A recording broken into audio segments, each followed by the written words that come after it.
The first time I laid eyes on Michael was at a college seminar. We were both there for extra credits, though our paths were quite different. He was a business major while I was pursuing literature. I was drawn to him from the moment he raised his hand and posed a challenging question to the professor. After class, we found ourselves at the same coffee shop, and from there, it just seemed like the universe wanted us to be together. We chatted about everything, from college, hobbies, to our childhood memories. "I come from a pretty strict background," he mentioned, taking a sip from his cup. "My parents are deeply religious." I remember shrugging. "So? My parents are free thinkers. They always taught me to question everything." Michael laughed. "Sounds like we're from different planets." But despite our differences, there was an undeniable chemistry. We began to see each other more frequently, studying together and exploring the city during the weekends. About 2 years into our relationship, we decided to move in together. It was a practical decision. Our apartments were far from the university, and sharing a place made sense. Plus, we were inseparable by then. However, when Michael broke the news to his parents, it wasn't received well. At a dinner at their house, Mrs. Davis, Michael's mother, was the first to voice her concerns. "Living together before marriage? Michael, you know how we feel about that." Michael shifted uncomfortably in his seat. "Mom, times have changed. It's not a big deal." Mr. Davis chimed in. "In our house it is. You're living in sin." I could feel the weight of their stares. Wanting to ease the tension, I said, "We respect your beliefs, but this is our decision. We're adults." Mrs. Davis sighed. "It's just not the way we raised you." Michael took my hand. "Lizzie and I love each other. We want to start our life together, and I hope you can support that." The evening ended on a somber note, but Michael and I were firm in our decision. We found a cozy apartment close to campus and moved in. Days turned into weeks, weeks into months. Our bond grew stronger, but the strain with his parents was always in the background, like an old radio playing a sad tune. One evening, as we were settling into our new life, there was a knock on the door. It was Mrs. Davis, holding a pie. "I thought I'd come by and see how you two are doing," she said, looking around with a critical eye. "We're doing great, Mrs. Davis," I replied, trying to be cordial. She sat down, placing the pie on the table. "This is all temporary, right? You'll get married soon?"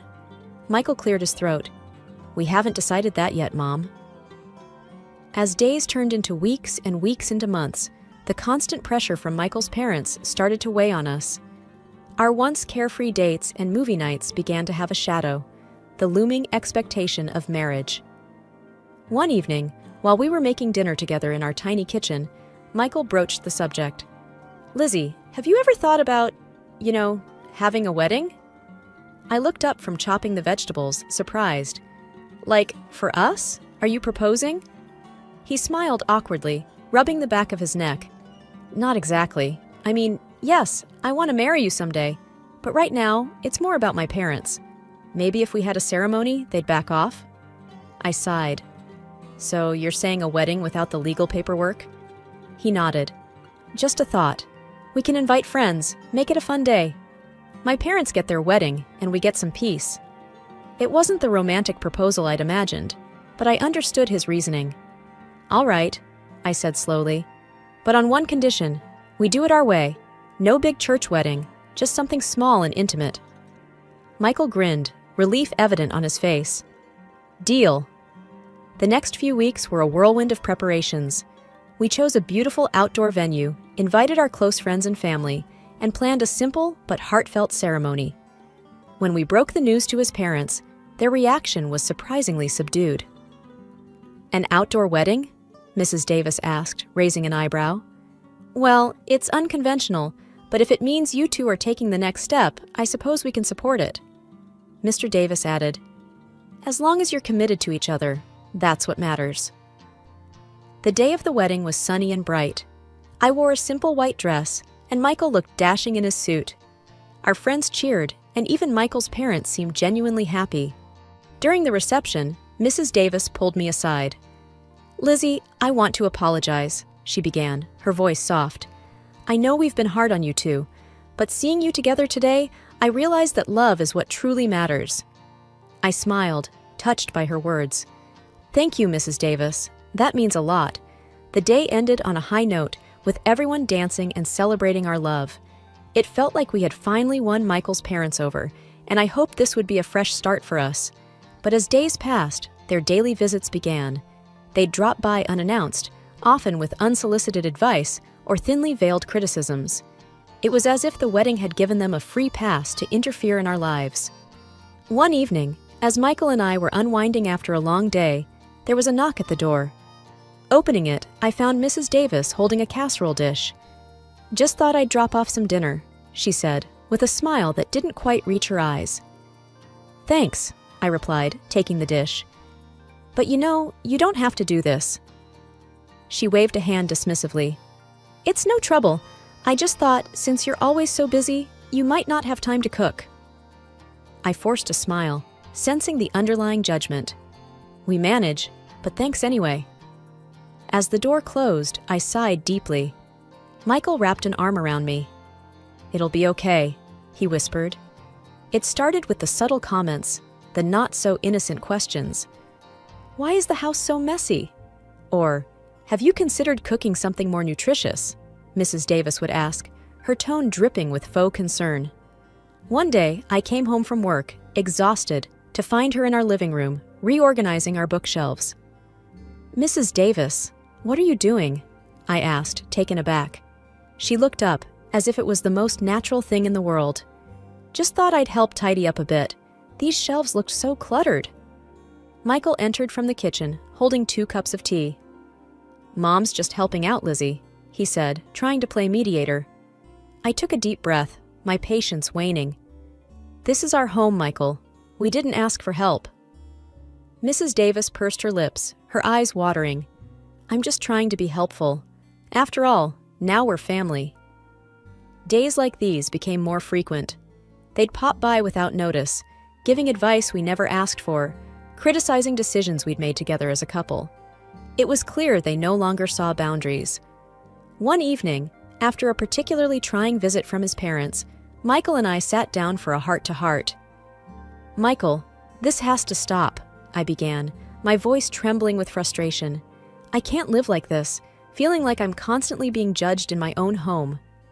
He ran his fingers through his hair, looking equally stressed. "I know, Lizzie. It's just, they're my parents. I don't know how to tell them to back off without hurting their feelings." I replied, "But what about our feelings? Our peace of mind? We can't keep sacrificing that for them." A week later, we invited them over for dinner, deciding to address the issue head-on. The evening started off pleasantly enough. We chatted about work, friends, and the latest news. But as the main course was served, I took a deep breath and dove in. "Mrs. Davis, Mr. Davis, we invited you over because there's something we need to discuss," I began, trying to keep my voice steady. Mr. Davis looked up, his fork pausing mid-air. "What's the matter?" I exchanged a glance with Michael, who nodded in encouragement. "It's about the frequent visits and, well, the constant input on our lives." Mrs. Davis looked taken aback. "We're just trying to help." Michael took over. "Mom, Dad, we appreciate that you care, but it's becoming overwhelming. We need some space to live our lives, make our mistakes, and grow together." Tears formed in Mrs. Davis's eyes. "After all we've done for you, this is how you repay us?" Mr. Davis added, his voice stern. "We're just looking out for you. It seems Lizzie here doesn't appreciate family." I felt a pang of guilt, but stood my ground. It's not about appreciation. It's about respect, respecting our boundaries and our choices. The room grew silent, the tension palpable. Mrs. Davis dabbed at her eyes with a napkin, her shoulders shaking. "We just wanted to be part of your lives. I never thought it'd come to this." Michael looked torn, his loyalty divided, but he held firm. "Mom, we love you, but this is our life. We need you to understand that."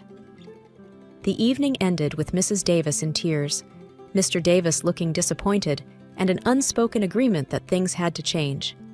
As they left, I felt a mix of relief and dread, wondering what the future held for our relationships. Days after the confrontation, the house felt unusually quiet. The constant visits had stopped, but the silence was both a relief and a curse. Every time the doorbell rang or there was a knock, my heart would race, expecting it to be Michael's parents. But it never was. One evening, as Michael and I sat on our couch, he broached the topic. "Lizzie, do you think we were too harsh?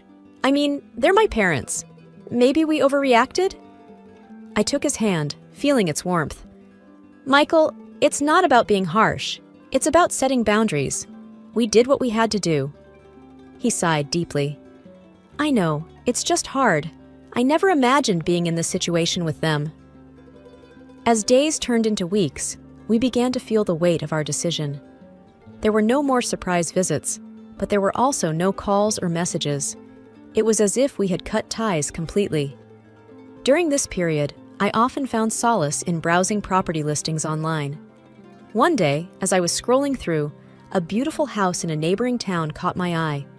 It had a large garden, a spacious living area, and most importantly, it was far away from our current life. "Michael, come look at this," I called out. He joined me, peering at the screen. "Wow, it's beautiful. But why are you looking at houses?" I hesitated, choosing my words carefully. I was thinking, maybe it's time for a fresh start, somewhere new, where we can create our own memories, away from all this drama. He looked surprised. "You mean move? Leave everything behind?" I nodded. "It's drastic, I know, but maybe it's what we need." We discussed it at length, weighing the pros and cons. The idea of starting anew was enticing, but also terrifying. Yet, the more we talked, the more it felt right. A few weeks later, we visited the house. It was even more beautiful in person, and the neighborhood seemed perfect. After much consideration, I decided to use the money I had inherited from my grandmother to buy it. The day we signed the papers, I felt a mix of emotions. Excitement for the new beginning, but also sadness for what we were leaving behind. The move went smoothly, and soon we were settling into our new home. It felt like a dream. The peace and quiet were just what we needed. One evening, as we were enjoying a quiet dinner in our new dining room, Michael said, "Lizzie, I think this was the best decision we ever made." I smiled, feeling content. I think so too. The first few months in our new home were like a dream. The mornings were quiet, filled with the chirping of birds, and the evenings brought a calm, tranquil energy.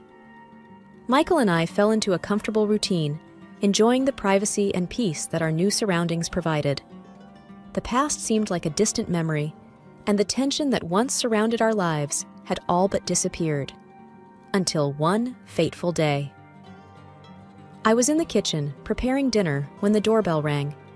Michael went to answer it. I heard murmurs, and then a familiar voice. My heart sank. It was Mrs. Davis. I walked to the entrance, my face revealing my shock. There they were, Mrs. and Mr. Davis, suitcases in tow, standing at our doorstep. "Mom? Dad? What are you doing here?" Michael asked, his voice filled with surprise. Mrs. Davis smiled, a bit too sweetly. "We missed you, dear, and we thought, why not pay a visit?" I tried to keep my composure. "It's unexpected." Mr. Davis chimed in. "We just wanted to see where our son is living now. Is that so wrong?" Michael seemed torn. "Of course not, but a heads up would have been nice." Mrs. Davis looked around, her eyes scanning our home. "Oh, what a lovely place you have here. Much nicer than the old one." I bristled but said nothing. The visit turned into a stay. One night became 2, then 3. They began to settle in, making themselves comfortable, much like they had in our previous home. One evening, after dinner, I pulled Michael aside. "Michael, we can't go down this road again. We moved to escape this." He sighed. "I know, Lizzie, but they're my parents. I can't just throw them out." "Then what? Let them take over our lives again?" Mrs. Davis, who seemed to have overheard our conversation, walked over, her eyes welling up with tears. "Is that how you feel, Michael? That we're a burden?" Michael looked helplessly at me, then back at his mother. "Mom, it's not like that. We just wish you had told us you were coming." She sniffled. "We just wanted to be close to our son." but it seems we're not welcome here either. I had a sinking feeling when I heard Michael's parents mention they'd made a decision about their living situation. The two of us had recently been discussing the matter privately, hoping to find a delicate way to address the issue. Now, it seemed the matter was going to be thrust into the open. "Lizzie, Michael," Mr. Davis began, "we have some news." Michael shifted in his seat, already sensing what was coming. "Go on," he prompted. Mrs. Davis, trying to sound cheerful, said, "We've sold our house. We realize there's no need for it when we have such a lovely family home here with you two." My eyes widened in shock. "You did what?" "We wanted to be closer to you both," Mr. Davis explained, looking earnest. Mrs. Davis looked hurt. "We are family. Why wouldn't you want us here?" I took a deep breath and said what I'd wanted to say for a long time. "This house, it's mine. It's not owned jointly by Michael and me. It's in my name only." I retrieved a file from the study, showing them the ownership documents. Mrs. Davis looked at the papers and then back at me, clearly stunned. "But you're married. What's yours is Michael's and vice versa." I smiled triumphantly. "That's where you're mistaken. We held a wedding ceremony, yes, but Michael and I never legally married. We never signed any official documents, so, technically, you're not my in-laws." The weight of my words seemed to hang in the air. Mrs. Davis's face turned a shade paler, her eyes widening in disbelief. Mr. Davis looked from me to Michael, seeking some form of denial. Michael took my hand, signaling his support. "It's true, Mom and Dad. We thought you'd be more accepting if we had a ceremony, but we never felt the need to get the state involved in our relationship." Mrs. Davis began to sob. "So, you deceived us? And now you're throwing us out?" The room was heavy with tension after the bombshells were dropped. Michael's parents were clearly taken aback, but it wasn't long before the shock turned into outrage. "So, you tricked everyone with a sham wedding? And you think that makes everything all right?" Mrs. Davis's voice had a hint of venom. Michael sighed. "It wasn't about tricking anyone. It was about the way we wanted to live our lives. The ceremony was for us, and those who wanted to celebrate our love." Mrs. Davis's face turned a shade redder.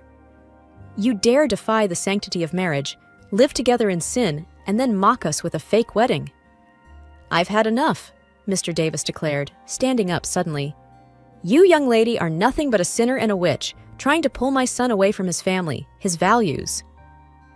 I was taken aback by the fierceness of their reaction, but I wouldn't let them intimidate me. "I have not taken Michael from anyone. He's made his own choices, and it's high time you respect them." Mrs. Davis's eyes were filled with tears, but her voice was stern. "Michael, come home with us. Leave this woman. She's done nothing but pull you into her web of deceit." Michael, ever the calm in the storm, replied, "Mom, Dad, I love you both, but my place is here, with her. She's been nothing but kind and understanding, even when you both haven't been. You can't just demand I leave her." "You're choosing her over us?" Mr. Davis's voice was a mix of anger and disbelief. "I'm choosing to live my life on my terms," Michael asserted. The room went silent for what felt like an eternity. The air was thick, every breath heavy. Mrs. Davis's face was a mask of hurt and betrayal. "Very well," she said, her voice cold. "But remember this, you're turning your back on your family, on your faith, all for her." "I'm not turning my back on anyone," Michael said. "I just wish you'd see that." Mrs. Davis's eyes were hard, her voice bitter. "Let's go," she said to her husband, not giving either of us another glance. And with that, they left, leaving behind a wake of hurt, confusion, and uncertainty. I looked at Michael, his face a mirror of my own feelings. We both knew that things had changed irrevocably, and there was no going back. A few days after the confrontation, as I was heading back from work, my neighbor, Mrs. Carlson, called out to me. She was an older lady, known for her daily walks and her uncanny ability to know everyone's business. "Did you hear about the Davis family not selling their house?" she asked with a knowing look. I paused, taken aback. "What do you mean?" She leaned closer, lowering her voice. "They never put their house on the market. I heard from Susan, who heard from Janice, who works at the town's real estate office. There's no record of the Davis property being up for sale. I felt a knot form in my stomach. Were they lying to us all this time? When I got home, I shared the information with Michael. He looked shocked. I can't believe they'd lie to us. What were they trying to achieve? We both knew the answer. They wanted to manipulate the situation to their advantage. The realization was a hard pill to swallow. All this time, while we tried to understand and accommodate them, they had been playing a game. Michael sighed deeply, rubbing his temples. This changes things. It's one thing to have disagreements, but outright deception? That's something else entirely. We can't keep letting them pull us into their manipulative games, I said firmly. We need boundaries, strong ones. Michael nodded. You're right. We can't continue like this. It's unhealthy for us and for our relationship. The next day, he went over to his parents' house. He needed to confront them, get some answers. When he returned, his face was a mix of anger and sadness. They admitted it, he began, his voice heavy. They thought that if they moved in with us, we'd be a proper family again. They felt threatened by our independence. We sat down, discussing our next steps. It was clear that for our own sanity and the health of our relationship, we needed distance from them. We need a break, Michael declared. Some time away from all this drama and manipulation. I agreed. It's the best decision for us right now. That evening, we sent a message to his parents, informing them of our decision. The reply was filled with anger and accusations, but we remained firm. We needed this, for ourselves and for our future. The next few weeks were quiet. We focused on each other, rebuilding the trust and closeness that had been strained over the past months. One evening, as we sat on our porch, looking at the stars, Michael turned to me. "Thank you," he whispered, "for standing by me, for fighting for us." I smiled, squeezing his hand. Always. The journey had been long and fraught with challenges, but it was a poignant reminder of the importance of boundaries, honesty, and mutual respect in any relationship. As the night deepened, we looked towards the future, hoping for peace and understanding.